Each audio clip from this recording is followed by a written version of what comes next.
만나면 좋은 친구 MBC.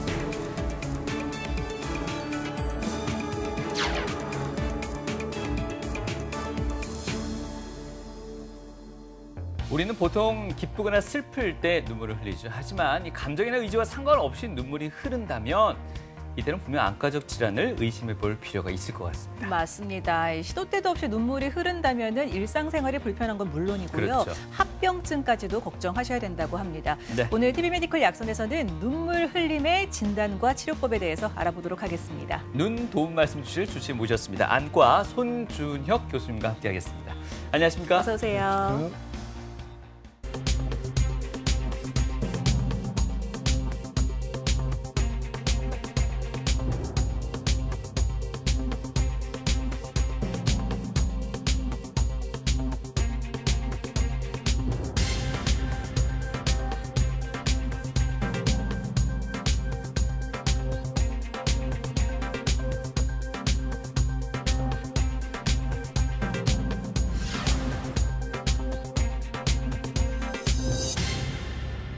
이 봄철 건조한 날씨 때문에 또 꽃가루 때문에 이 눈 건조함을 호소하시는 분들이 많이 계십니다. 네. 또 눈이 뻑뻑하다 보니까 이제 인공 눈물을 찾아 쓰기도 하는데요. 오늘 이 주제에 들어가기 앞서 눈물, 정확히 우리 몸에서 하는 역할이 무엇일까요? 예, 사실 옛말에 남자는 태어나서 눈물을 3번만 흘려야 된다는 얘기도 있는데요. 네. 실제로 3번만 눈물을 흘리면 정상 생활이 영위가 되지는 않을 겁니다. 네. 굉장히 많은 역할을 가지고 있는데요. 가장 큰 역할은 사실은 눈을 보호하는 기능이라고 보시면 될 것 같습니다. 눈물이 만들어져서 눈을 촉촉하게 해서 마르지 않게 하고 우리가 눈에 영양분을, 산소와 영양분을 공급해서 각막 건강을 좋아지게 하고 또한 노폐물을 받아오는 과정에서 찌꺼기를 같이 배출하는 아주 중요한 역할을 하는 게 가장 흔한 눈물의 기능이라고 볼 수 있고요. 그 외에 다른 쪽으로도 사실 부가적인 기능을 많이 가지고 있습니다. 네. 어떤 것이 있을까요? 대표적인 건 사실 감정을 표현하는 기능인데요. 사람이 가지고 있는 어떤 정서적인 슬프거나 또 아프거나 또는 기쁠 때도 눈물을 흘릴 수 있거든요. 그런 기능이 대표적인 거고 그 외에 혹시나 자극적인 어떤 공기가 들어왔을 때나 또 눈에 나쁜 영양분이나 그런 성분들이 들어왔을 때 그를 막아내는 효과를 가지는 반사적인 눈물이 있겠습니다. 네, 방금 말씀하신 속에 충분히 다 포함된 것 같습니다. 눈물에도 종류가 그토록 이제 다양한데 기쁠 때 흘리는 눈물, 슬플 때 흘리는 눈물, 또 양파 껍질 벗길 때 흘리는 눈물 네. 다양합니다만 그 맛이 또 다양하다라고까지 설명하는데 그건 잘 이해가 되지 않습니다. 사실은 눈물을 예. 여러 가지가 있기 때문에 성분들이 어떤 게 더 주가 이루느냐에 따라 조금 달라질 수 있거든요. 우리가 기본적으로 흘리는 눈물과 또는 우리가 반사적으로 또는 정서적으로 흐르는 눈물이 조금씩 다릅니다. 다만 그 차이는 기본적인 눈물과 비교해서 조금씩 차이가 나는 거지 사실 뭐 어쨌든 상황이 된다고 해서 눈에서 짠물이 나거나 단물이 나지는 않고요. 대개는 다 짭조름한 맛이 나는데 조금씩은 성분은 달라집니다. 조금씩 다른 성분이 조금씩 다른 맛을 또 나타내기도 하는가요? 예민한 분들은 느끼실지 모르겠는데요. 실제로 그걸 갖고 어떻게 얘기를 하시는 분은 잘 못 봤어요.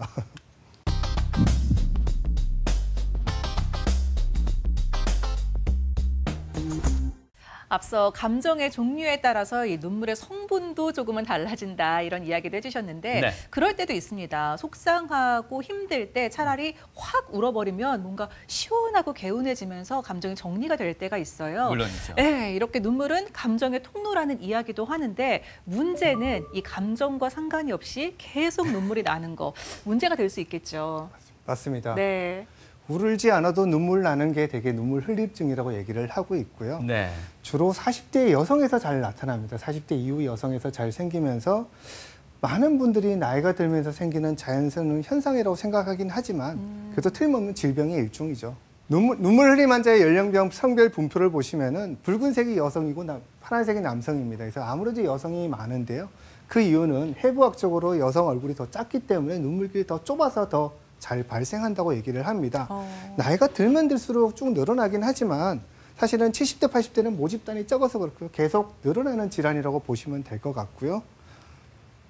눈물 흘리는 환자는 전체적으로 봤을 때는 해가 갈수록 늘어나는 추세입니다. 다만 20년에는 아무래도 코로나 때문에 조금 주춤한 건 있었고요. 아마 이거는 병원을 다니기 힘들어서 의료기관 이용이 줄어들어 생긴 증상이고 21년에 다시 증가가 되고 작년 기록은 나오지는 않았지만 아마 이거보다 더 많은 환자분들이 눈물 흘림증을 고생하고 있을 거라고 생각이 듭니다. 이것도 일종의 어떤 고령화로 인한 수치 변화라고 볼 수도 있을까요? 네, 이게 대개 40대 이후에 생기고 우리가 눈물 흘림 질환 자체가 어느 정도는 나이가 들어서 오는 질환이기 때문에 예. 전 인구가 자꾸 평균 나이가 많아지고 고령화가 되면은 이 질환 자체가 늘어날 수밖에 없다고 보여집니다. 네. 교수님 보시기에는 어떻습니까? 남자들 특히 나이가 들수록 눈물이 많아진다고 하는데 네. 이건 뭐 어느 시대를 떠나서 아마 공통적인 현상인 것도 같습니다. 네. 이게 심리적 현상입니까? 아니면 이 또한 어떤 안과적 측면에서는 퇴행성 질환으로 봐야 되나요? 꼭 남자에 한정된다면 사실 아. 심리적이 더 클 수도 있습니다. 사실 예. 남성 호르몬이 떨어지면서 좀 더 감정적이 되는 건 맞거든요. 예. 하지만 기본적으로 눈물 흘림 질환 자체가 눈물 자체가 많이 나오는 과다 배출가 또는 우리가 눈물이 빠져나가지 않는 우리가 배출 장애로 나눠볼 수 있는데요. 배출 장애 질환들은 원인이 뚜렷한 외상이나 항암제 사용이 아니고서는 사실 원인을 못 찾는 경우도 많습니다. 그 경우라면 대개 노화랑 관계에 있을 거라고 보여지고 있고요. 그런 큰 측면에서는 사실은 나이가 들면서 눈물이 잘 날 수 있는 확률이 남성 또한 높아지고 여성은 그게 더 심하게 나타나는 거죠. 지금 나이가 들면서 좀 자연스러운 현상이기는 하다라고 말씀을 주셨지만 네. 일상생활이 불편할 정도로 눈물이 계속 난다면 이거는 분명히 안과적 질환을 의심을 해보셔야 될 것 같습니다. 네. 일단 오늘 설명을 듣기 전에 눈물이 어떤 경로로 배출이 되는지부터 한번 짚어주시면 좋을 것 같아요. 네. 먼저 눈물을 내려는 걸 간단히 보시면요. 배출 경로를 보면은 눈물이 만들어지는 건 눈물샘입니다. 많은 분들이 병원 오셔서 눈물샘이 막혔어라고 하고 오거든요. 근데 눈물샘이 막히지는 않고요. 눈물 내려가는 길이 막히는데 눈물샘에서 눈 바깥쪽에 눈물샘에서 눈물이 만들어서 눈을 보호하는 기능 여러 가지 이렇게 노폐물을 배출하거나 그런 기능을 도와준 이후에 빠지게 되는데요. 간단하게 모식도를 드러내면은 눈물샘은 상수도라고 해당하시면 됩니다. 수도꼭지에서 눈물이 나오면은 수도 소관처럼 돼 있는 요 눈물 길이 빠지는 하수구가 있고요. 그게 코랑 연결되는 커다란 길이 있다고 보시면 됩니다. 그래서 우리가 크게 분비에 문제가 되거나 너무 많이 나오거나 분비가 과다되거나 또는 빠져나가는 길이 배출의 장애가 생기면은 어떤 현상이든 관계에 바깥으로 드러나는 거는 눈물이 많이 나는 증상을 보이게 됩니다. 네. 통상적으로 봤을 때는 상수도의 문제가 맞나요? 하수도의 문제가 맞나요? 하수도가 훨씬 더 많아요. 하수도가 많나요? 상수도에 나오는 문제는 굉장히 드물고요. 그래서 실제로 눈물이 내려가는 길 중에서 우리가 눈물 분비가 자체가 많아져서 생기는 질환은 정말 몇 가지가 없어요. 첫 번째는 사실은 가장 흔한 거는 건성환입니다. 건성환 우리 젊은 분도 많지만 눈물이 평소에 나오는 보호하는 기능이 떨어지면 눈이 자극이 되고 예민해지기 때문에 반사적인 눈물이 높아지는 거거든요. 하지만 특징이 되게 건성이 있는 환자분들이 눈물이 밖으로 흐르지는 않아요. 주로 이제 눈물이 많이 나는 것은 느끼지만 그냥 눈물이 왁하고 나서 앞을 가리긴 하지만 빠져나가는 경우가 대부분이고요. 그런 경우라면 배출 경로는 문제가 없다고 생각하시면 됩니다. 그 외 병적으로 눈물 날 수 있는 경우가 몇 가지가 눈꺼풀이 문제가 돼서 눈썹이 눈을 찌르거나 그러면 네. 반사적인 눈물이 날 수밖에 없거든요. 또는 눈이 다 안 감기거나 한다면 보호하는 기능이 떨어지니까 눈물이 되게 나게 됩니다. 그 외에 몇 가지 특징이 있는데요. 약물 때문에 생길 수가 있습니다. 그래서 배뇨장애, 나이 드신 분 드시잖아요. 배뇨장애나 또는 치매약 등이 일부 눈물 분비를 증가시키긴 하나 이 기능이 항정적이라서 크게 많이 표가 나지는 않고요. 그 외에 신경에 자극을 주는 종양이나 뇌에 이상이 있을 때도 눈물이 날 수는 있지만 그 빈도는 굉장히 낮습니다.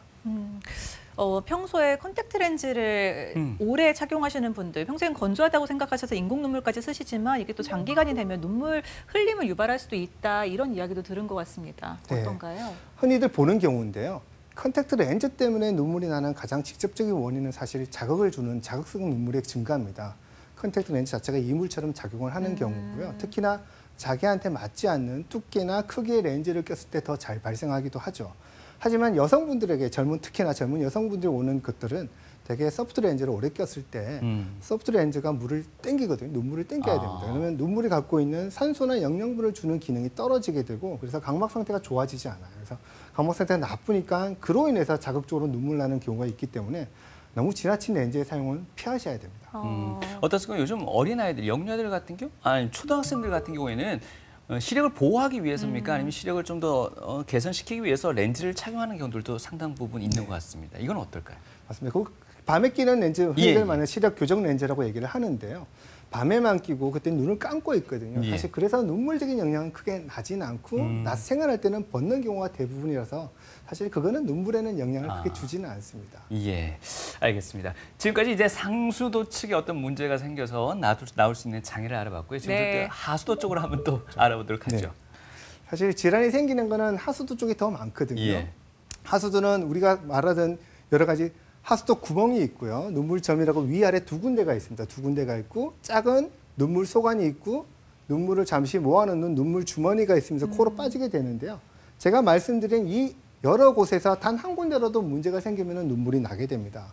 이렇게 눈물길이 막히게 되면 대개 몇 가지 증상들이 생기는 건데요. 첫 번째가 가장 안 좋은 게 시력 장애가 생깁니다. 이게 눈물을 닦아내면 잘 보이지만 계속 눈물이 고여있기 때문에 어려 보인다고 얘기를 많이 하세요. 그래서 눈물을 자꾸 닦아야 되고 그러다 보면 충혈하고 눈곱이 생기고 특히나 찬바람이 부는 겨울철에 조금 악화되는 영향을 보입니다. 그래서 겨울에는 심해지고 여름에는 조금 덜해지는 양상을 보이고요. 많이 심하면은 눈가 주변에 눈물 때문에 자꾸 짓무르죠. 여름 되면은 사실은 눈물보다 짓무른 것 때문에 오신 분도 더 많아요. 예. 네. 또한 오래 두었을 때 눈물이 늘 고이게 되고 고인 물은 썩기 마련이죠. 그래서 염증이 생기게 됩니다. 감염이 되면은 눈 주변하고 코가 빨개지고 통증이 생기는 눈왕염이 발생하게 됩니다. 그래서 이렇게 돼서 병원에 갑자기 오시는 분도 있죠. 예. 이게 사진으로만 봤을 때는 내가 좀 눈 주변에 다래끼가 났다 이렇게 그렇네요. 오해를 하실 수도 있을 것 같은데요. 맞습니다. 기전 자체는 사실 염증이기 때문에 똑같이 피부가 붓고 아프고 통증이 생기긴 하는데요. 다만 다래끼는 눈꺼풀 태 주변으로 해서 눈꺼풀 판에 있는 우리 분비물에서 샘에서 생기는 염증이라 요 주변에 생기죠. 요 주변에 잘 생기지만 눈왕염은 특징적으로 눈물 주머니가 있는 곳에 위치하기 때문에 되게 코와 안쪽 구석 사이에 생깁니다. 이렇게 생겨서 통증을 유발하는데 내가 평소에 눈물이 많이 났다. 그렇다면은 의심해 볼 수 있겠습니다. 네. 네. 어린아이 같은 경우에도 보면요. 노란 눈곱 내지 눈쥐가 살짝 붓는 듯한 느낌이 들 때가 있는데 그것 또한 눈물길 폐쇄를 의심해 봐야 된다는 얘기를 들었던 것 같습니다. 맞습니다. 꽤 많은데요. 예. 실제 우리나라에 태어나는 신생아들 연구에 따라 다르지만 10% 내외가 눈물길이 막혀서 완성되지 않은 채로 태어난다고 얘기를 합니다. 예. 다만 1년 내지 2년 기다리면 90% 정도가 자율적으로 호전되거든요. 호전되긴 하지만 정도가 너무 심하거나 또 기간이 너무 오래 간다면은 적절한 치료가 중간에 필요할 수도 있습니다. 예.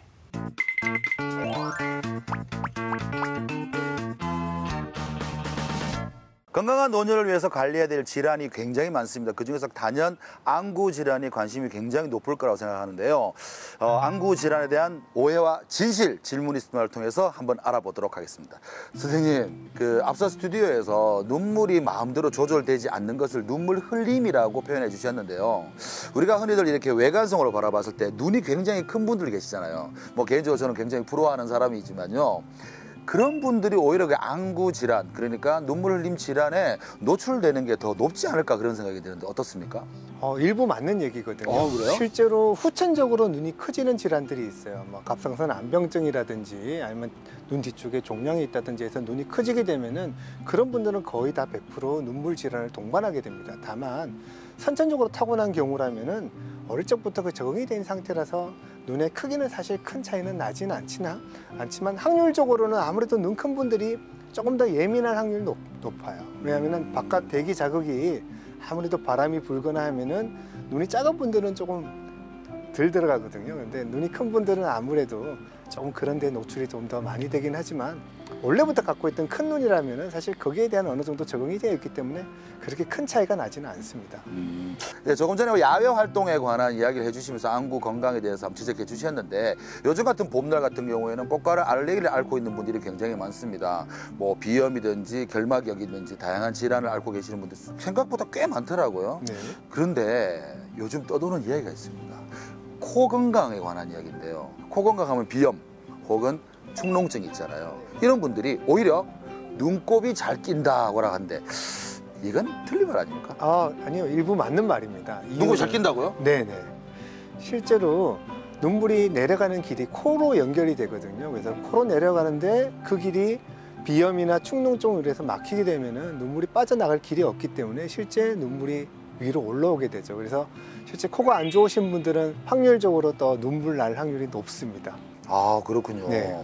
근데 선생님, 요즘 이런 말이 있습니다. 보통 이렇게 기분이 안 좋거나 속이 좀 답답할 때 있지 않습니까? 마음이 울적할 때 말입니다. 이럴 때는 왈칵 눈물을 흘리고 나면 좀 개운한 것 같기도 하고 맞습니다. 속이 좀 풀리는 것 같기도 하고 그럴 때가 있는데, 그러니까 많은 분들이 이런 이야기 하세요. 이 눈물 흘림 질환과 우울증은 관계가 분명히 있을 것이다. 어? 이러던데 이거 맞나요, 이거? 순서가 좀 바뀌었다고 봐야죠. 오히려 눈물의 의미는 뭐 기뻐도 흘릴 수 있고요. 슬퍼도 뭐 흘릴 수도 있고 여러 가지인데 우울증 때문에 감정에 의해서 눈물을 흘리는 거는 사실 눈물 흘림 질환에 해당되지는 않습니다. 다만 내가 질환이 돼서 눈물 흘림증이 있다면은 상대방을 대할 때 눈곱이 끄거나 눈물이 나서 예민하신 분들은 밖에 나가서 상대방 얼굴을 못 보는 분이 계시거든요. 그렇게 대인 기피증이 생기면 오히려 우울증 같은 게 유발될 수는 있죠. 그래서 순서가 반대인데 뭐 우울증까지는 아니더라도 눈물이 너무 많이 흘리다 보면은 그런 관계가 조금 생길 수는 있고요. 반대로 우울해서 눈물 흘리는 분들이 다 눈물 흘림증은 아닙니다. 그냥 사람들이 이야기하기에 눈물, 해소, 그리고 눈물 흘림 현상이나 질환을 같이 연관되다 보니까 그런 일들이 나왔군요. 나타나는 게 비슷하니까 그러는데 사실은 원인은 다르죠. 아, 그렇군요. 선생님, 그 왜 우리가 노화나 혹은 또 뭐 다양한 이유로 인해서 눈물 흘림 현상이 일어난다, 질환이 발생할 수 있다고 말씀해 주셨는데 제가 들은 이야기가 하나 있는데요. 안경을 끼면 눈물 흘림 질환이 발생할 수 있다 이러더라고요. 왜냐하니까 이 안경 다리가 눌러주잖아요, 눈 주위를. 그래서 눈물이 새어나올 수도 있다 그러는데 이게 사실인가요? 실제로는 안경을 끼면은 눈물이 조금 줄어드는 경우가 대부분입니다. 오히려요? 네, 이유는 안경을 끼므로써 바깥 뭐 쉽게 말해서 여러 가지 눈물 흘림을 유발할 수 있는 바람이라든가 아니면 꽃가루 등을 일부 막아주는 효과가 있기 때문에 환자들이 더 편해합니다. 그래서 그런 경우라면은 안경알이 작은 것보다는 큰 거에서 보안경처럼 껴주면은 실제로 눈물 흘림은 조금 좋아집니다. 그렇다면요, 야외 활동을 굳이 해야 되거나 오늘 나가야 되거나 하는 분들은 굳이 햇살이 강하지 않더라도 선글라스나 안경을, 보안경을 착용하는 게 좋겠네요. 맞습니다. 특히나 한겨울에 바람이 많이 불 때는 안경을 껴주면 좋은데요. 다만 안경을 껴도 눈물이 나면은 안경에 눈물이 묻어요. 그래서 그것 때문에 또 불편한 분이 계십니다. 사실은 하나로 완벽하게 해결되진 않는데 단순히 안경만 낀다면 조금은 좋아지는데 안경에 눈물이 묻는다면 그게 또 불편하고 습기가 차거든요. 그걸 또 힘들어하시는 분도 계십니다. 그러니까 조금의 이제 선한 영향을 주긴 하지만 그렇죠. 사실 뭐 좀 질환으로 완벽한 해결책은 될 수는 없죠. 눈물 흘림에 대한 궁금증 그리고 오해와 진실, 질문이 있습니다를 통해서 알아봤습니다. 교수님 어떨까요? 오늘 물론 뭐 눈물에 대해서 계속 얘기를 합니다만 눈물 과다가 많을까요? 아니면 눈물이 좀 적은 분들이 많으실까요? 지금 현대사회에서는 사실 눈물이 적은 분들이 더 많으실 거예요. 아, 그래요? 이유가 우리가 디지털 미디어를 보고 컴퓨터를 하면서 실제로 집중하고 근거리 작업이 훨씬 더 많아졌거든요. 되게 집중을 하면 눈 깜빡이는 횟수가 자체가 많이 떨어집니다. 평상시에 30% 가까이 떨어지기도 하는데 눈 깜빡이는 횟수가 떨어지면은 눈물은 똑같이 나오더라도 더 빨리 증발하게 됩니다. 그래서 건조증이 더 생기고 특히나 요즘 뭐 공기도 그렇게 좋지 않고 그런 상황이 특히나 겨울철에는 난방, 여름철에는 냉방을 하면서 건조해지거든요. 그런 경우가 되게 건조증을 유발하게 되고 또 그런 젊은 분들이 눈을 많이 쓰기 때문에 적극적으로 병원에 내원하시는 편입니다. 그래서 실제로 따지고 보면은 건조하신 분이 더 많으실 거예요. 네. 적당한 눈물은 정말 꼭 필요할 것 같은데 그렇죠. 오늘의 주제 정말 의도하지 않았는데 날씨가 조금 찬바람이 불거나 아니면은 뭐 이런 먼지 꽃가루가 한번 자극이 오면 정말 민망할 정도로 대화하기도 어려울 정도로 눈물이 계속 흘러서 이제 고민이신 분들이 참 많이 계시더라고요. 이런 분들은 눈물길에 어떤 문제가 생긴 걸까요? 그렇죠. 되게 그런 분들은 되게 눈물길에 생긴 원이고요. 어떤 분이 그러면 나는 눈물길일까? 나는 건조증일까 궁금하신 분들은 되게 크게 4가지를 보시면 됩니다. 나는 아프구나 또는 슬프지도 않은데 그냥 눈물이 자꾸 고인다. 그러면 뭔가 문제가 있는 경우고요. 또 하나는 늘 눈곱이 생기면서 충혈이 조금 생긴다. 그런 경우도 사실 눈물길이 염증 때문에 생기는 경우가 많습니다. 또 하나는 아주 심하게 되면은 우리가 눈가에 이렇게 눈악염이 생겨서 눈이 붓고 통증이 있지만 대개는 여름철에 눈 가쪽 피부가 짓무르는 것도 물론 피부가 늘어나서 짓무를 수도 있지만 그걸 더 가중시키는 것들은 눈물이 고여서 문제를 일으키는 경우가 많거든요. 그런 경우가 있다면 한번 내원하셔서 검사를 받아보는 게 좋을 것 같습니다. 네, 사실 말씀하신 이런 경우가 아니라면 대부분 적당한 눈물 흘림을 가지고는 환자분들이 그렇게 심각하게 생각지 않지 않습니까? 그렇죠? 맞습니다. 예, 이게 뭐 이렇다고 해서 실명으로까지 이어질 위험도 한두 없고 번 말이죠. 눈물이 많이 나는 거는 여러 이유에 생길 수가 있거든요. 예. 그런 거는 전혀 걱정 안 하셔도 될 것 같습니다. 그럼 어떻습니까? 방금 말씀하셨던 이런 경우를 포함해서 어떤 경우에는 꼭 검사를 해야 된다. 첫 번째 눈물이 예. 계속 나는 경우죠. 그러니까 눈물이 늘 고여 있어서 닦지 않으면 일상생활이 안 되는 경우가 있습니다. 그러면은 그런 경우는 사실은 본인이 보이는 문제가 아니고 너무 닦다 보니까 피부가 짓무르고 네. 하는 경우가 있거든요. 예. 사실 그런 경우가 가장 많아요. 나이 드신 분들 나 이건 눈물 어떻게든 참겠는데 자꾸 닦다 보니까 아파서 도저히 안 그렇죠. 되겠다. 그런 분들이 있으시거든요. 그래서 나도 모르게 자꾸 손을 대야 된다. 그렇다면은 그거는 틀림없이 병적인 뭔가 이유가 있는 경우라서 그런 경우라면 반드시 내원하셔서 검사를 받아보는 게 가장 좋을 것 같습니다. 예. 네, 그 기준 괜찮으신 것 같습니다. 눈가로 손이 많이 간다라고 하시는 분들은 꼭 한번 병원을 가보시면 좋을 것 같은데 예. 이렇게 안과를 찾으면 어떤 검사들을 이제 받게 되나요? 네, 다양한 검사들이 있는데요. 가장 기본적으로 눈물길에 특화된 검사는 크게 두세 가지 정도로 나눠볼 수 있습니다. 첫 번째는 눈물 소강 관류 검사라고 해서 빈 주사기에 생리식염수를 넣어서 눈물이 내려가는지 확인해 보는 검사죠. 그래서 눈물을 눈물점으로 놓고 쏘면은 해부학 쪽으로 막혀 있지 않다면은 코로 빠지게 됩니다. 그래서 코 쪽으로 뭔가 물이 넘어오는 느낌이 있고 이거를 동영상이나 또는 엑스레이 촬영으로 필름을 촬영할 수도 있습니다. 그래서 눈물 주머니 조영술로 촬영해 보는 방법도 있습니다. 하지만 기본적으로는 눈물층이 높은 세극적 검사로 해서 그냥 안과에 가면 보시는 검사 있죠. 그 검사를 통해서 눈물층이 얼마큼 높아지는 걸 알 수 있고 코 안을 통해서 혹시 코 쪽에 문제가 없는지 보는 그런 코 내시경 검사도 있습니다. 네. 아무래도 눈물길 검사, 방금 말씀하신 검사까지 가기에는 정말 증상이 아주 두드러질 때 그렇죠. 가능할 것 같고요. 평소에도 내가 눈물이 좀 적은 것 같다, 내지는 나는 좀 눈물이 많을 것 같다는 그 미세한 차이는 검사하는 방법이 따로 없을까요? 눈물량 자체를 검사하는 방법이 있습니다. 대개 이제 건조증이 있으신 분들하고 눈물이 나는 분들하고 혼용되는 경우가 많거든요. 예. 그래서 의사도 헷갈려할 때도 있는데 대개 그러면은 특수하게 염색된 종이를 눈꺼풀에 끼워서 정해진 시간에 얼마큼 눈물이 나오는지를 측정하는 검사가 있고요. 다만 요 검사는 사실은 눈물길이 얼마큼 막혀 있는 검사보다는 예. 반대로 눈물이 평상시에 얼마큼 나오느냐. 건조증에 더 관계되는 검사라고 보시면 될 것 같습니다. 예. 네, 앞서 짧게 그 코 내시경 말씀을 해주셨는데 네. 여러 분야에서 내시경이 정말 잘 맞아요. 활용이 되고 있습니다. 이 안구 질환 쪽에서도 내시경이 많이 쓰이나요? 네, 예전에는 없다가 최근 들어서 사실 눈물 구멍이 1mm가 안 되거든요. 네. 0.9mm쯤 되는데 그 구멍으로 들어갈 수 있는 내시경이 개발이 됐습니다. 그래서 그 내시경을 써서 보시면은 눈물길 내시경, 미세 내시경이라 얘기를 하고요. 작은 눈물점으로 넣어서 실제 안을 볼 수 있는 방법이 생겼습니다. 눈물길 미세 내시경을 보면은 몇 가지 장점이 생기는데요. 첫 번째가 사실 눈물길을 직접 육안으로 확인하는 방법이거든요. 그래서 막혀 있는 원인을 알 수 있습니다. 이때까지는 관류 검사를 하면은 통과가 된다, 안 된다만 알 수 있었거든요. 네. 하지만 이 검사를 하면서 통과가 안 되는 원인을 알 수 있고 그 원인되는 질환이 얼만큼 긴가 범위를 같이 알 수 있게 됐어요. 그래서 우리가 범위와 원인을 보고 치료법을 달리할 수 있는 방법이 생겼습니다. 또 한 개는 이 방법은 아주 쉬운 방법이에요. 우리 예. 실제로 내시경하고 비슷하게 금방 외래로 오셔서 금방 검사를 하고 10분, 15분 만에 끝나는 검사거든요. 그래서 간단한 검사를 가지고 이 자체만으로도 효과적이지만 앞으로 어떤 검사나 어떤 치료가 더 환자한테 맞겠다는 것도 구별해낼 수 있습니다. 이런 연구 보고들은 대개 눈물길 미세 내시경하고 실리콘 삽입술을 하면은 대개 한 80% 이상 정도의 효과를 보인다고 보고를 하고 있고요. 최근 들어서는 실리콘관 삽입술 같은 거 필요 없이 내시경만 하고 났는데 절반 이상 환자들이 좋아졌다는 얘기를 합니다. 그래서 장점이 앞에 말씀드린 외래에서 쉽게 가능하고 입원이 필요 없고 눈에 또 하나는 10분, 15분 정도로 빨리 끝나고 다른 부작용이 전혀 없는 수술이라고 보시면 되고 동영상을 한번 보시면은 실제로 눈물길에 이제 들어가 있는 영상입니다. 보면은 이렇게 분비물들이 가득 차서 눈물길을 막고 있는지를 알고 있는데요.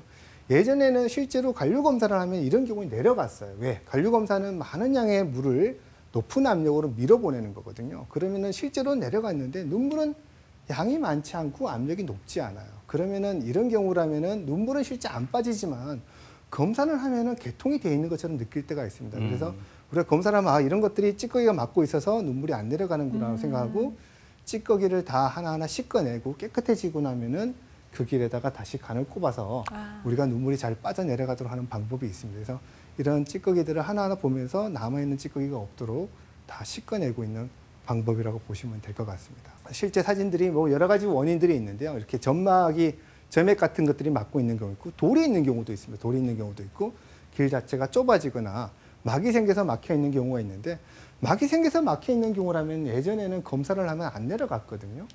그러면 심각하구나 생각하는데, 실제 내시경을 보고 막이 있는데 막이 딱 한 곳에만 있다. 그러면은 손쉽게 이막만 뚫어내면은 그다음부터 전혀 없어져요. 그래서 사실 이런 경우가 가장 내시경 효과가 좋은 경우라서, 예전에는 큰 수술을 하던 거를 피할 수도 있고, 반대로 고생을 덜하고 바로 적합한 수술을 갈 수 있는 방법이 가진 게 바로 미세 내시경의 효과라고 볼 수 있겠습니다. 네. 네. 사실 저희가 약손을 진행하면서 여러 전문 의사분들을 만나시면서 내시경 얘기를 많이 듣습니다. 네. 제가 봤던 내시경 가운데 가장 가는 미세한 내시경인 네. 것 같습니다. 0.9mm라고 네, 말씀하셨던 것 같은데요. 0.9mm. 그 기술력이 상당히 놀랍네요. 제가 만든 건 아니고요. 어떻습니까? 이런 미세 내시경이 눈물길, 그 가는 눈물길을 책임진 건 한 얼마나 됐나요? 개발이 된 거는 굉장히 오래전부터 이런 아이디어는 있었거든요. 하지만 예. 사실 기술이 발달이 안 돼서 우리가 쓰기는 너무 불편했어요. 보이지 않거나 어둡거나 내시경만 들어가면 되는 것이 아니고 관리를 할 수 있게 우리가 공간을 만들어주고 조명이 밝아야 되는데, 그러한 기술이 돼서 상업화가 된 건 한 5년 정도밖에 되지는 않습니다. 5년밖에 되지는 않고 외국 제품이 나오다가 최근 들어서 우리나라 국산 제품도 나와서 훨씬 더 아마 대중적으로 이용할 수 있지 않나 그런 생각이 듭니다. 어떻습니까? 한 5년 전과 이제 미세 내시경이 사용되기 시작한 그 이후 치료에 있어서 패러다임도 상당히 많은 변화가 있지 않았습니까? 많이 달라졌죠. 예. 예전이라면 우리가 할 수 있는 게 눈물 소관 관류 검사거든요. 그래서 통과된다 안 된다를 기준으로 완전히 막혀 있으면 큰 수술을 가야 된다는 게 기본적으로 의사들이 갖고 있는 생각이었습니다. 그리고 일부가 막혀 있다. 일부가 막혀 있으면은 그러면은 작은 수술을 해도 되지 않겠냐 하는 생각이었는데, 미세 내시경을 통해서 원인과 위치를 판단해서 원인이 막혀 있지만 하나도 안 내려가지만 굉장히 좁은 부위에 한 곳에만 있다라면은 이건 뚫어내고 작은 수술로 가도 전혀 문제가 없다. 반대로 눈물길 관류 검사를 하면 내려가지만 실제로는 가득 코 같은 점액 물질로 가득 차 있다. 그러면 아무리 씻어내도 다시 차량률이 있거든요. 예. 그런 거라면은 금방은 내려가지만 이분들은 굉장히 불편해하고 어쩌면 큰 수술을 가야 될 확률이 높다는 거를 저희들이 알게 됐죠. 그래서 지금 아직 상용화된 지는 5년이지만 한국에 들어와서 제대로 쓰인 거는 아직 그만큼 되지는 않거든요. 아마 좀 더 많은 연구들이 이루어진다면 조금 더 정확한 어떤 가이드라인이 생기고, 그러면 환자들이 좀 더 고생을 덜하고 좋은 결과를 얻을 수 있지 않나 생각을 하고 있습니다. 내 의지와 다르게 자꾸만 흘러내리는 눈물. 대부분 나이가 들면서 생기는 증상이다. 60을 넘긴 이말순 씨도 최근 노화가 부른 눈물에 적지 않은 불편을 겪고 있다. 계속 나도 모르게 눈이 찝찝하더라고. 찝찝하대요. 거기에 이제 눈물이 자꾸 바깥으로 나오고, 많이 흐리니까 모든 게 이제 짜증스럽고, 안경을 벗고 눈물이 닦고 나면은 이쪽에 흐를 수도 있고, 가게를 하다 보니까 손님 오면은 또 이렇게 대화하다가 눈물 또 닦게 되고, 눈물을 닦으니까 이모 왜 울어? 하면서 이러는 게 아니라 나는 우는 게 아니다. 그게 영 불편한 거지. 눈, 코 뜰 새 없이 바쁜 일상 속 예고 없이 흘러내리는 눈물. 특히 오른쪽 눈이 말썽이었다. 결국 이말순 씨의 눈물은 수술을 받고 나서야 멈출 수 있었다. 그래서 저희가 검사를 해보니까 눈물길이 오른쪽이 막혀 있는 상태라 저희가 눈물길 개통술, 재개통술을 시행했습니다. 그래서 눈물길을 새로 눈물 주머니라서 눈물 모으는 눈물 주머니에서 코로 바로 빠져나갈 수 있는 그런 수술을 시행했습니다. 수술한 부위 확인해 볼게요. 눈물길 잘 열려 있거든요. 뭐 걱정 안 하셔도 될 것 같습니다. 막혔던 눈물길이 잘 열렸는지 확인하는 검사. 눈물 잘 내려간지 확인하겠습니다. 식염수를 채운 주사기를 눈에 찌른 다음 식염수가 코나 목 뒤로 넘어가는지 살펴보는 방식으로 검사 결과를 바로 알 수 있다는 장점이 있다. 잘못했어요. 수술 후 첫 주에 동안에는 다시 재출혈이 일어날 수 있기 때문에 코를 풀거나 눈을 비비는 행동 등을 하시면 안 됩니다. 다만 시간이 지나고 나서는 특별한 생활은 제한은 없는데요. 우리가 누비관 개통소를 하고 되면은 실리콘관을 눈물길에서 코에 연결시켜 놓기 때문에 손을 대거나 눈을 만지다 보면은 그 간이 빠져나올 수 있습니다. 그래서 눈을 세게 비비는 행동들을 안 하시는 게 가장 중요할 것 같습니다. 스스로 염증을 줄이기 위해서 저희가 항생제 안약이랑 항염증제 안약을 사용하긴 하지만 사실은 반드시 필수적인 건 아니고요. 다음에 수술을 하고 나서 재발을 막기 위해서 코에도 우리가 코에 염증을 줄일 수 있는 그런 약제들을 사용할 수 있거든요. 한두 달 동안만 그것만 주의하신다면 크게 문제는 없을 것 같습니다. 몸이 천냥이면 눈은 900냥이란 말이 있듯 아무리 강조해도 지나치지 않는 눈 건강.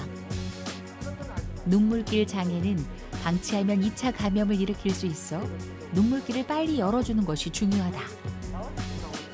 이말순 씨와 같이 눈물길이 막힌 경우 수술을 통해 실리콘관을 넣어 좁아진 눈물길을 넓혀주는 것이 효과적. 간혹 외부 자극에 의해 실리콘관이 바깥으로 노출될 수 있기에 세심한 주의가 필요하다. 지금 이거 빼고 가면은 집에 가고 일상생활 네, 다 하셔도 돼요. 물 넣고 씻는 거 하고. 다 마음대로 하셔도 됩니다. 관계 없습니다. 아, 그럼 네. 많이 좋아졌네요. 눈물 지금 하고 나니까 네네. 눈이 너무 깨끗하니까 그렇죠. 진짜 네, 좋아요. 늘 어려 있거든요. 어려 있어 네. 잘 안 보이는데 사실 하고 나면은 그런 것들이 좋아져요. 그러니까 시력 자체는 똑같지만 시력의 질이 좀 좋아져요. 수술하면 건조가 생기거나 그러지 않을까 싶어요. 건조증이 있는 분들이 가끔 하고 나서 더 심해지는 경우가 있는데요. 반반이에요. 이게 오히려 눈물이 안 내려가서 고여있던 그런 염증성 물질을 많이 갖고 있거든요. 그런 게 빠지고 나면 눈이 편해지는 분이 있고 가끔씩은 진짜로 너무 물이 많이 빠지다 보니까 이때가 가려졌던 건조증이 드러나서 조금 더 불편해지는 분이 있는데 이건 간을 빼고 나서 한 판단을 해볼 거예요. 많이 심하다면 다시 건조증 약을 조금 쓰셔야 돼요. 지금 현재는 많이 좋아졌어요. 이거 눈이 안 찝찝하니까 막 이거 닦는 게 없으니까 굉장히 좋아요. 이제 영양제도 좀 먹고 안경 잘 쓰고 이제 그런 식으로 해야지. 인공 눈물도 자주 넣고 안경도 꾸준히 이제 잘 쓰고 그러면은 이제 막 괜찮겠지. 눈물 흘림 환자 사례 화면을 통해서 만나봤는데요. 실제 교수님 어떻습니까? 내원하는 환자분들 가운데 가장 불편을 호소하시는 어떤 증상들이 있을 것 같습니다. 대부분 환자는 눈물 때문에 왔다고 얘기를 예. 하지만 가장 많은 이유는 앞에 말씀드린 대로 손이 자주 간다는 게 가장 불편하다는 증상이거든요. 예. 손이 가장 많이 가는 거는 눈물 때문일 수 있지만 눈물을 너무 닦아내는 것 때문에 2차적인 생기는 문제들이 더 많습니다. 많은 분, 나이 드신 분들이 손수건을 매일 소독해서 나는 닦고 있다고 얘기를 하는데 사실 아무리 소독을 해도 여러 번 닦으면 피부에 자극이 생기게 되고 네. 그것 때문에 2차적으로 더 불편하거든요. 가장 좋기로는 사실 세수를 하는 게 가장 좋아요. 하지만 세수는 집에서만 할 수 있지 밖에 나가서는 불가능하잖아요. 그럼 차라리 흘러내리고 나서 밑에 흐르는 것만 닦으라고 얘기를 하는데 사실 눈을 닦게 되면은 손을 대는 것 때문에 더 2차적으로 자극이 되고 그럼 또다시 눈물이 많이 나게 되고 그렇게 악순환이 생기는 경우가 대부분입니다. 네. 보면 앞서서 뭐 상수관, 하수관 이렇게 나눠서도 말씀을 주셨는데 네. 원인이 다른 만큼 치료법도 달라질 것 같습니다. 어떤가요? 사실 배출 장애가 가장 많은데요. 앞에 말씀드린 우리가 눈물을 많이 일으키는 질환들은 눈썹이 찌르거나 또는 눈물이 다 감기지 않는 그런 질환들은 우리가 다른 색흑등 검사를 통해서 알 수 있습니다. 그래서 원인 질환을 치료하는 게 가장 우선이고요. 잘 알 수 없는 우리의 눈물 배출 장애라는 되게 여러 가지 이유 중에서 각자 원인에 따라 치료법이 다 달라지게 됩니다. 왜냐하면은 여러 가지 원인이 있지만 증상은 똑같이 눈물 흘림으로 나타나거든요. 그래서 가장 먼저 눈물 점이 좁아져 있는 경우인데요. 이 경우가 가장 손쉽게 치료를 해결할 수 있습니다. 다른 곳은 다 괜찮은데 눈물 구멍만 좁아진 거죠. 그러면 이 구멍만 넓혀주면 되거든요. 그래서 저희가 이 구멍을 살짝 넓혀주는 방법을 할 수 있고요. 반대로 눈물 길 자체가 완전히 막혀 있지 않고 좁은 경우라면은 실리콘관 삽입술이라고 해서 실리콘관을 자기 길에 넣는 겁니다. 수술을 하지 않고 자기 길에 시술을 통해서 넣어서 길 자체가 넓어지도록 하는 방법을 해볼 수도 있고 완전히 막혀 있다. 내 길이 전혀 쓸 수 없는 만큼 막혀 있다면 어쩔 수 없이 눈물을 터내서 밖으로 만들어주는 큰 수술이 필요하게 되죠. 네, 방금 말씀하신 이런 치료들은 어느 정도의 시간이 걸리고 회복하는 데는 어느 정도의 시간이 또 필요할까요? 하나하나 보면서 말씀드리겠습니다. 예. 먼저 눈물점 성형술인데요. 눈물점 성형술은 눈물 구멍만 조금 크기를 키워주면 되거든요. 네. 사실 이거는 아주 쉬워요. 양쪽 해도 5분 정도밖에 걸리지 아. 않고 굉장히 편합니다. 그래서 이런 경우라 가장 간단하게 환자가 불편감을 없앨 수 있는 방법이고요. 자꾸 가면 갈수록 이제 수술이 좀 더 커지는데 실리콘 간 삽입술은 우리가 실리콘 간을 자기 눈물길로 넣어서 우리가 코로 연결을 시켜 놓습니다. 자기 길을 따라서 양쪽을 연결해 놓고 몇 달간 놔두는 거죠. 그러면은 눈물길이 자기 길이 좀 넓어지고 눈물이 이 간을 타고 흐르면서 조금 좋아지는 그런 효과를 기대하는 거고요. 이 수술도 입원 같은 게 필요 없거든요. 간단하게 끝나는데 대개 한 10분, 20분 정도 하면 해결이 됩니다. 그 다음에 이제 눈물 길이 완전히 막혀서 새로 길을 내는 경우입니다. 어쩔 수 없이 이 길을 쓰지를 못하고 새로 길을 내는 경우인데 이거는 큰 수술이 필요합니다. 왜냐하면 뼈를 터내고 길을 내기 때문에 이 경우라면은 입원이 필요할 수도 있고요. 그래서 코 경류 눈물 주머니 코안 연결술이라고 해서 코로 보고 우리가 길을 내기도 하고 피부로 들어가기도 하는데 요즘 피부로 들어가는 일은 잘 없어졌어요. 그래서 특별한 문제가 있지 않다면 다 코를 통해서 하기 때문에 흉터 같은 게 전혀 없어지는데 수술 시간은 대개 한 20, 30분 하면 끝나는데 우리가 준비하는 시간이 있기 때문에 1시간 정도는 잡으셔야 수술이 다 끝난다고 생각을 하시면 될 것 같습니다. 네. 그래서 실제로 가장 흔하게 하는 우리가 수술을 보시면 코 경류 눈물 주머니 코안 연결술을 보시면요. 코 아니거든요. 예. 그래서 점막을 우리가 코 점막을 일부 절제를 합니다. 그래서 절제를 해내고 점막을 제끼면은 이렇게 밝게 보이는 곳이 눈물 주머니가 있는 곳입니다. 그래서 예. 저 자리가 저희가 새로 길을 내야 되는 자리고요. 그래서 가로막고 있는 뼈를 특수한 수술 기구로 제거를 합니다. 제거를 하면은 뼈가 없어지고 나면은 안에 밝게 빛나는 것이 눈물 주머니가 되겠습니다. 그래서 예. 밝게 빛나는 것이 눈물 주머니가 되고요. 인공적으로 뭔가 구멍을 뚫은 듯한 그렇죠. 느낌인데요. 뚫어야 돼요. 예. 맞습니다. 그리고 이게 눈물 주머니 막에 있으니까 요 막을 없애주는 거죠. 그래서 저희가 뼈를 충분히 떼내고 나면은 막히지 않게 충분히 떼내고 나면은 눈물 주머니에 절개를 해서 쭉 열게 됩니다. 열게 되면 안에 나오는 게 눈물이 고여 있는 거거든요. 예. 눈물이 이렇게 찌꺼기랑 고여 있는 게 보이고요. 그래서 눈물이 빠지도록 저희가 씻어내고 이렇게 두 개를 연결시켜 놓으면 이제 바깥으로 막히지 않게 눈물이 빠진다고 생각하시면 될 것 같습니다. 그래서 막히지 않게 눈물 길에다가 실리콘 간을 매나 넣어 놓는데요. 양쪽 위아래 두 개니까 하나, 두 개가 똑같은 구멍으로 나오는지 확인을 해서 눈물기를 넣어놓고 요거는 석 달 정도 있다가 간을 뺀다고 생각하시면 될 것 같습니다. 예. 이 모든 게 앞서 설명하셨던 미세 내시경을 통해서 시술이 이거는 이루어지나요? 미세 내시경이 아니고 이거는 예. 새로 길을 내는 거고 미세 내시경은 이 길을 내지 않고 자기 길을 쓰는 거죠. 자기 길을 써서 자기 길을 최대한 키워보는 수술이라고 보시면 될 것 같습니다. 미세 내시경을 해서 안 되는 경우에 이걸 한다고 생각하시는 게 더 맞을 것 같습니다. 예. 네. 가끔 눈물 소관이 막힌 경우가 있는데요. 대개 이제 위암 수술하고 항암제 쓰시는 경우에 이런 경우가 생깁니다. 그러면은 앞에 말했던 방법은 다 눈물점에서 눈물 소관으로 관을 넣어야 되는데 이 간 자체를 못 넣는 분이 있습니다. 협착이 생겨서. 그러면은 그 수술을 할 수 없기 때문에 우리가 존스 튜브라는 강한 유리로 된 간을 직접 눈구석으로 넣어서 코로 빠져나오게 하는 이런 수술도 하게 되는데요. 이게 좋은 수술이보다는 방법이 이것밖에 없는 수술이기 때문에 이걸 하는 거지 일반적으로는 하는 수술은 아닙니다. 네. 이렇게 다양한 방법들이 있다고 보시면 될 것 같습니다. 그래서 이런 여러 가지 수술이 있지만 눈물 개통 수술은 조금 증가하고 있습니다. 가장 큰 이유는 사실은 제일 처음 사진에서 보여드리신 것처럼 환자들이 자꾸 늘어요. 평균 연령이 많아지는 것도 있고 특히나 환자들이 예전에는 눈물 나는 걸 참았는데 요즘은 참지 않죠. 나 좀 나이 들어도 깨끗한 삶을 살고 싶고 자꾸 더럽고 뭐 이렇게 계속 닦아야 되고 해서 그런 문제가 생기고 나이가 들어도 사회생활 하시는 분이 많거든요. 그래서 그런 이유 때문에 눈물 개통 수술수가 증가하게 되고 특히나 큰 수술 말고 내시경을 이용해서 실리콘간 삽입술하는 경우가 굉장히 많아졌고 우리가 이런 의료 장비의 발달로 수술 시간이 자꾸 짧아지고 후유증이 적고 성공률이 더 높아짐에 따라 환자들의 의료 접근성이 좀 높아졌습니다. 그래서 아마 앞으로도 계속 눈물 수술이 조금 환자들이 조금 늘어나지 않을까 생각을 하고 있습니다. 예, 네. 조금은 조심스러운 질문이 될 수도 있겠습니다만 이런 환자 수가 증가하는 이유 중에 하나가 혹여나 눈 주위에 요즘 미용, 성형 내진 시술들이 많지 않습니까? 네. 그런 것들이 이유가 되거나 원인이 된 사례는 없습니까? 미용, 성형 때문에도 문제가 생기는 게 가끔 있긴 한데요. 예. 다만 노화에 생기는 그런 증상은 별 관계가 없고요. 수술하고 나서 일시적 또는 문제가 생겨서 눈꺼풀 자체의 위치가 달라지는 경우, 그럼 눈을 보호하는 기능이 떨어짐으로써 눈물이 나는 경우가 대부분입니다. 네. 네. 앞서 이제 수술하는 분들도 많아지고 네. 뭐 수술 시간도 많이 짧아졌다 이렇게 말씀을 해주셨지만 그래도 수술 장면을 보니까 조금 무섭기는 합니다. 네. 수술까지 가지 않고 뭐 그렇죠. 약을 넣는다든가 이런 방법 좀 비수술적. 그렇죠. 그런 건 없는지도 궁금한데요. 이게 되게 기간이 길지 않고 유병 기간이 한 1년 내외로 짧고 정도가 심하지 않으면 사실 안약으로도 많은 효과를 볼 수가 있습니다. 다만 만약 안약으로 효과가 없다면 어쩔 수 없이 수술 치료가 필요하긴 하고요.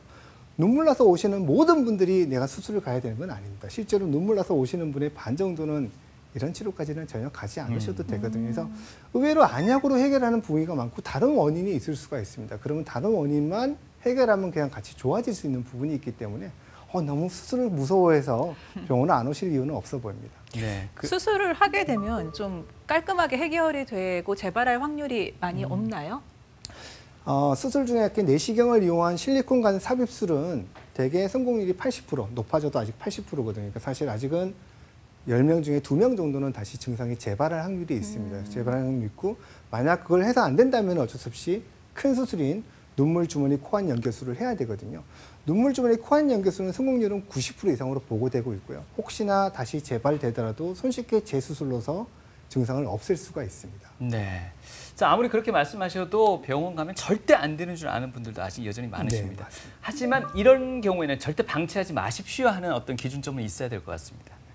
가장 많은 거는 되게 염증이 생기는 거죠. 우리가 예. 불편감은 본인이 참을 수가 있지만 한번 염증이 생긴다면은 그때부터는 계속 나빠지게 되거든요. 그래서 예. 적절하게 치료하지 않으면 되게 생기는 게 염증이 생기는 겁니다. 그래서 눈물 소관염이나 눈물 주머니 염증이 생기면은 그때부터는 저절로 좋아지진 않아요. 네. 그래서 어떻게든 이런 문제가 있다면 뭔가 치료를 받으셔야 이 문제를 해결할 수 있고 금방 약 먹으면 조금 좋아는 집니다. 좋아는 네. 지만 결국에 도돌이표처럼 돌아가거든요. 그래서 이런 경우라면 사실은 고생 안 하시고 뭔가 적절한 치료법을 하시는 게 더 환자분한테는 유리하다고 생각이 듭니다. 네. 첫 번째 사진은 눈물 소관염인데요. 이거는 눈물은 사실은 크게 안 날 수도 있습니다. 안 날 예. 수도 있지만 앞에 말씀드린 눈물 소관에 염증이 생겨서 여기 자리가 부은 거예요. 네. 부어서 염증이 생기고 약을 먹으면 좋아집니다. 근데 약을 끊으면 금방 재발하게 되고 그런 경우라면 눈물길 자체에 염증이 생겨서 그런 거라 요거는 눈물길을 열고 주변의 염증 덩어리를 끌어내면은 되게 좋아지는 거고요. 눈물 주머니염은 눈물 주머니 눈왕에 해당되는 부위가 염증이 생겨서 골마서 터져 나온 거죠. 밖으로 터져 나온 거고 이렇게 한번 생기면 이거는 계속 생깁니다. 한번 하면은 굉장히 눈물 주머니가 커지게 되거든요. 그러면은 눈물이 더 많이 저류가 되고 그러면 염증이 올 확률이 더 높아요. 그래서 특히나 눈물 나는 분들은 이런 증상이 생기지 않게 어떻게 줄일 수 있는 방법이 있긴 한데요. 첫 번째는 눈 주변을 가장 깨끗하게 하는 게 좋습니다. 앞에서 말씀드린 것처럼 많은 분들이 눈을 닦기 위해서 손수건을 소독해서 딱 들고 다니면서 닦는다고 얘기를 하는데 실제로는 그러한 자극감이나 2차적인 감염이 더 많거든요. 네. 그래서 반드시 우리가 세수를 하거나 씻는 거는 좋지만 눈에 손을 대는 거는 좋지 않고 그런 것들은 오히려 안약으로 해결하는 게 더 좋습니다. 실제로 눈물이 흘러내린다면은 눈 주변에 직접 닦는 것보다는 조금 떨어져서 닦는 게 좀 도움이 될 수 있고요. 네. 눈물 자체가 많아질 수 있는 컴퓨터 작업, 즉 근거리 작업이나 컴퓨터 또는 핸드폰을 보는 것들은 조금 피하면 좋습니다. 또 하나는 인공 눈물을 넣어서 눈물 자체가 늘 자극이 되지 않고 많이 나지 않게 반사적 눈물을 줄여주는 것도 도움이 될 수 있고요.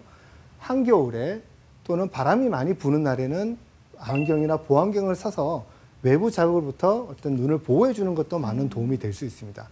하지만 결국엔 눈곱이 생긴다. 그렇다면은 조기에 치료를 받아야 될 수 있거든요. 그래서 우리가 이런 방법으로 해결이 되지 않고 불편감이 있고 눈곱이 생긴다면은 가까운 안과에 오셔서 혹시나 내가 눈물길이 막혀서 그런 게 아닌지 확인해 보는 게 좋을 것 같습니다.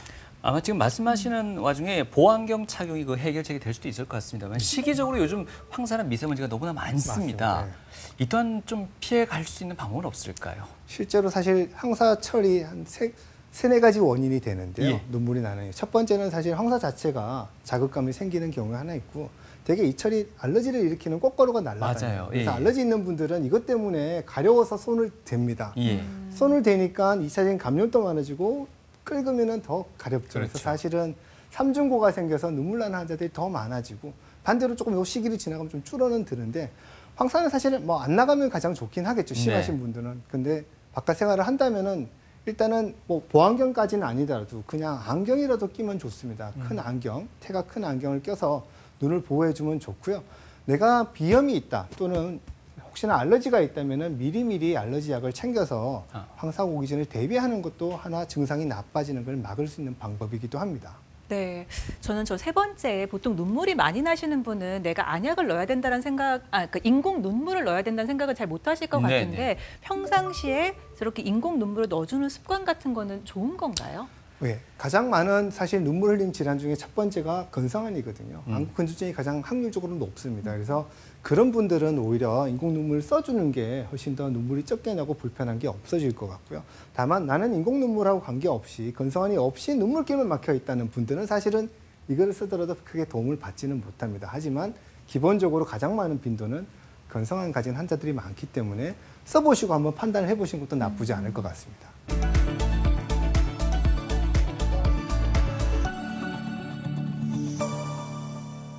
눈 아프면 병원에 가고요. 병원에서 주는 약 엮고 먹고 그래요. 저는 평소에 외출하거나 TV를 볼 때, 컴퓨터를 볼 때 항상 보안경을 끼고 있습니다.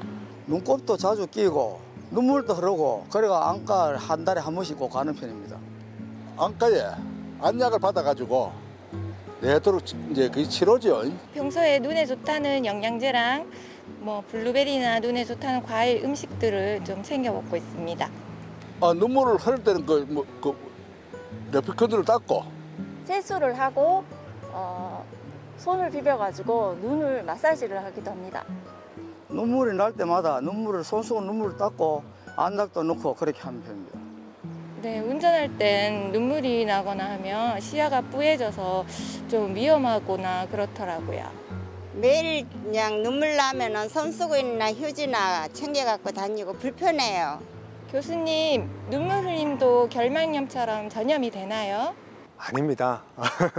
우리가 눈물 흘림증이 여러 증상이 있지만 네. 일시적으로 생기는 결막염, 쉽게 말하면 남한테 옮기는 그런 병에 생기는 것들은 일시적인 현상이거든요. 그래서 그런 것들은 사실 눈물 흘림이라고 정의를 하지 않고요. 우리가 말하는 노화에 의한 눈물길이 막혀서 생기는 눈물 흘림증은 남한테 옮기거나 하는 그런 것들은 전혀 아닙니다. 네, 그렇군요. 이번에는요, 시청자 여러분들의 눈 건강에 관한 사연들을 한번 모아봤습니다. 선생님, 50대 여성분의 사연입니다. 네. 이분이 언제부턴가 속눈썹이 빠지기 시작하면서요, 눈 주변에는 눈곱도 끼기 시작하고 비늘 같은 비듬이 좀 보이기도 하고요. 어떨 때는 하얀 이런 이물질 같은 것도 눈에 발견되기도 한답니다. 이분이 지금 굉장히 걱정이 심해요. 이게 눈병입니까? 아니, 눈병은 아니고요. 전형적인 안금염입니다. 안금염이요? 쉽게 말하면 눈꺼풀에 생기는 염증인데요. 그게 생기면은 염증 때문에 눈썹이 빠지기도 하고 마치 머리에 있는 비듬처럼 피부 각질이 일어나면서 하얀 게 묻는 거거든요.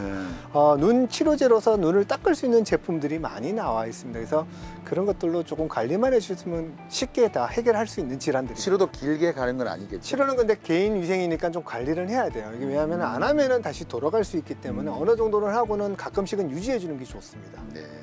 60대 어머니를 둔 아드님의 사연입니다. 60대 어머니는요, 눈물 흘림 질환을 지금 앓고 있다고 합니다. 그런데 언제부턴가 이제 눈에 자꾸 가렵고 눈물을 흘리다 보니까 눈을 비비게 되지 않겠습니까? 그러다 보니까 눈 주변에 염증이 자꾸 발생한대요. 이 아드님의 최고의 걱정은 딴 것보다 눈동자에 영향이 주지는 않을까. 염증이 또 이렇게 옮겨가지는 않을까 이렇게 걱정하고 있거든요.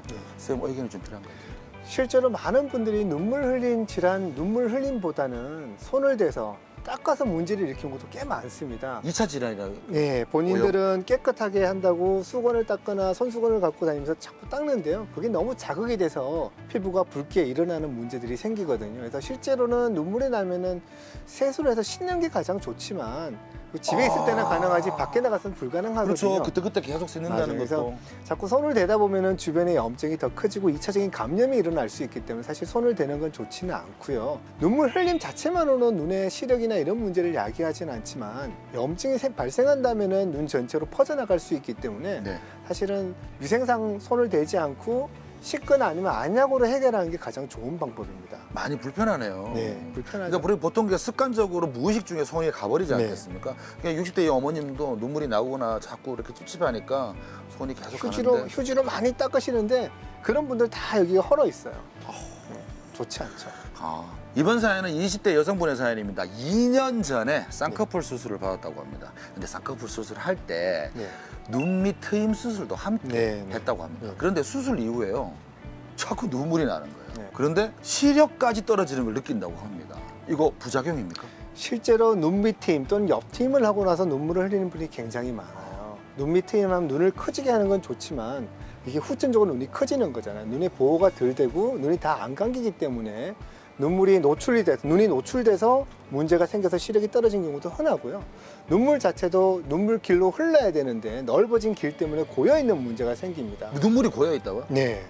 빠져나가지 못하고 고여있는 문제가 생기죠. 특히나 옆 트임을 하면은 가끔씩 옆쪽에 눈물샘이 있는데 그 눈물이 빠져나온 길 자체가 이동이 되면서 눈으로 가지 않는 경우가 생기거든요. 그래서 간혹 그런 경우를 봅니다. 그래서 한번 요거는 직접 오셔서 혹시나 어떤 문제가 있는지를 확인해 보는 게 가장 좋을 것 같습니다. TV 메디컬 약손 오늘 이 시간은 의도치 않게 계속해서 흐르는 눈물 흘림에 대한 진단과 치료법에 대해서 알아봤습니다. 끝으로 우리 시청자분들께 한 말씀 부탁드릴게요. 예, 눈물 흘림 질환은 생명을 위협하거나 시력을 잃게 하는 그런 중대한 질환은 아니지만 삶에 굉장히 불편감을 많이 야기하게 됩니다. 그래서 눈물 흘림으로 고생하시는 분들은 병원에 오셔서 적절한 치료를 받는다면 획기적으로 삶의 질을 높일 수 있거든요. 그래서 고생하시는 분들 고민하지 말고 병원에 오셔서 치료를 받으시고 더 좋은 삶을 누리도록 했으면 좋겠습니다. 네. 미국의 한 연구팀이 실험을 했는데요. 이제 사진으로 눈 사진만 보고 그 사람의 감정을 읽어낼 수 있는가 이 실험을 했는데 참가한 대다수가 슬픔, 화남, 기쁨을 다 맞췄다고 합니다. 바로 눈은 마음의 창이라고 했습니다. 의도치 않게 흐르는 눈물로 인해서요. 이 마음의 표현이 엉뚱하게 전해지는 일이 없도록 눈 건강 관리도 잘 하셔야겠습니다. 네, 오늘 흐르는 눈물을 멈출 수 있게 도와주신 분입니다. 안과의 손준혁 교수님과 함께했습니다. 말씀 감사합니다. 고맙습니다. 네, 수고하셨습니다.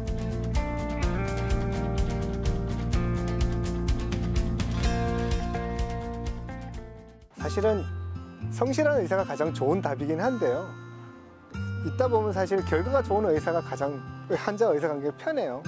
결과가 좋아야 환자분 또 웃을 수 있고 저도 웃는 거거든요. 사실 그거를 무시하지 못합니다. 결과를.